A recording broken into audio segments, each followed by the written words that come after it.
ल है, आज म तपाईहरूलाई एउटा रमाइलो नाटकको कथा सुनाउँछु। नाटकको नाम हो गाउँको वाइफाई। यो हाम्रो बसन्तपुर गाउँको चौतारीमा भइरहेको एउटा रमाइलो कमेडी हो। अब पर्दा पछाडि के भयो त्यो हेरौँ न त। हो, तपाईँले ठिक्कै सुन्नुभयो। यो कथा म सुनाउँदैछु। हो, म उनीहरूको भैँसी। मेरो यो गोठबाट मान्छेहरूले गर्ने तमासा हेर्नुको मजा नै बेग्लै छ क्या। ल, पर्दा खुल्छ। मञ्चमा देखिन्छ बसन्तपुर गाउँको एउटा शान्त बिहानी। अब एक एक गर्दै नाटकका पात्रहरू आउँछन् अनि सुरु हुन्छ गाउँको दैनिकी। अब चिनौ है त कलाकारहरूलाई। पहिला त मेरो मालिक हरिबहादुर, काममा अल्छी तर जुक्ति लगाउनुमा एक नम्बर। अनि उनकी श्रीमती गीता, जो घरकी मात्र होइन पुरै गाउँकी हाकिम हुन्। अनि अरू पनि छन् नि, फुर्ती लगाउने प्रधानजी, कहिले पैसा नतिर्ने माग्ने बुढा अनि कुरा काट्ने सुन्तली, सबै एक से एक छन्। सुन्नुभयो त, गीताको एउटै संवादले मेरो मालिक हरि र उनको सम्बन्ध कस्तो छ भन्ने छर्लङ्ग पार्छ। घरमा कसको राज चल्छ भन्ने कुरा पनि प्रष्टै छ, होइन र? कथा शान्तसँग चलिरहेको थियो, तर अब आउँछ एउटा नयाँ मोड। गाउँको त्यो शान्त बिहानीमा प्रविधिले प्रवेश गर्छ र सुरु हुन्छ असली हङ्गामा। गाउँमा एकैचोटि दुईवटा वाइफाईको हल्ला चल्यो।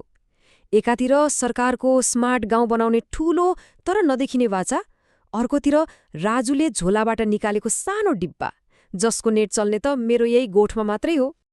हो, यहीबाट सुरु भयो मेरो शान्त गोठलाई साइबर क्याफे बनाउने खतरनाक योजना। ठूला ठूला सपना र गाउँको वास्तविकताको यही ककटेलले त हो नि नाटकलाई रमाइलो बनाउने। अबको दृश्य मेरो गोठ, मतलब साइबर क्याफेमा। यहाँ गाउँलेहरू र यो नयाँ प्रविधि बीचको अजीब अजीब अन्तर्क्रिया सुरु हुन्छ। रमाइलो त अब सुरु हुन्छ। यो नयाँ डिजिटल संसारमा छिर्न टिकट लाग्थ्यो, प्रति घण्टा 10 रुपैयाँ। अनि मेरो मालिक हरिको एउटै नियम थियो, डिजिटल दुनियाँमा उधारो बन्द छ। हेर्नुस् त, गाउँको त्यो पुरानो उधारो माग्ने चलन अब वाइफाईमा पनि आइपुग्यो। तर गीताको अगाडि माग्ने बुढाको केही जोड चलेन। जवाफ त कडा थियो नि। मेरो नजरबाट हेर्दा त केही फेरिएको थिएन। सुन्ताली पहिले पानीको लागि धारामा झगडा गर्थिन्, अहिले फेसबुकमा भान्जीको लागि केटा खोज्न त्यही चम्किलो बाकसमा चिच्याउँदै थिइन्। आवाजको डेसिबल उही। अनि जब सिग्नल गयो, हरिबहादुरको दिमागमा के आयो होला? प्राविधिक समस्या होइन, फोनभित्रको भूत रिसायो रे। अनि समाधान? देउतालाई दाल भात। प्रविधि र परम्पराको यो लडाईँ साँच्चै रेर्न लायक थियो। तर खास कुरा त मलाई मात्र थाहा छ। त्यो सिग्नल त मैले टाउको हल्लाउँदा तार हल्लिएर आएको थियो। तर यी मान्छेहरू जस भने देवतालाई दिए। खैर, सधैँको बानी हो यिनीहरूको। अब कथा उत्कर्षमा पुग्छ। गाउँलेहरू प्रविधिबाट चर्चित हुने र सम्बन्ध जोड्ने प्रयासमा थिए, तर भयो ठिक उल्टो। विपत्ति नै आयो भन्दा हुन्छ। केही घण्टा भित्रै गाउँमा डिजिटल भूकम्प गयो। प्रधानजी गोबरमा चिप्लिएर भाइरल भए। सुन्तलीले म्याचमेकिङ गर्दा ठूलो गल्ती गरिन्। माग्ने बुढाको नातिले विदेशबाट कोरियनमा जवाब पठायो। सबैतिर खैला बैला। अनि जात्राको लाइभ स्ट्रिममा त महाहङ्गामा नै भयो।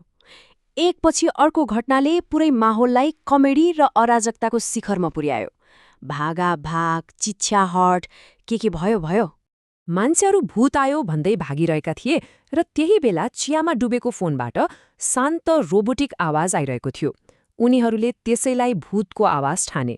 कस्ता मान्छे! तर सबैभन्दा रमाइलो कुरा के भयो भने त्यो लाइभको अन्त्यमा क्यामेरा मेरो नाक अगाडि आएर अड्क्यो। मेरो नाकको त्यो फोके क्लोजअप शट प्रधानजीको नाचभन्दा पनि हिट भयो।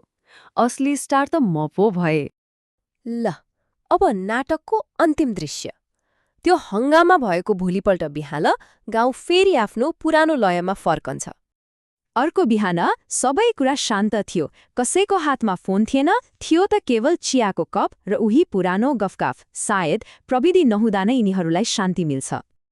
अनि अन्त्यमा मेरो मालिक हरिबहादुरले नै नाटकको मूल सन्देश एक वाक्यमा भने, गाउँमा वाइफाई त आयो, तर मान्छेको बुद्धि नै हरायो। कति सही कुरा! यो नाटकले एउटा महत्त्वपूर्ण प्रश्न छोडेर जान्छ। हाम्रो जीवनमा पनि यस्ता कति वाइफाई आएका होलान् जसले हामीलाई जोड्छु भनेर झन् धेरै झन्झट मात्रै दिएका छन्। यो सोच्नुपर्ने कुरा हो है।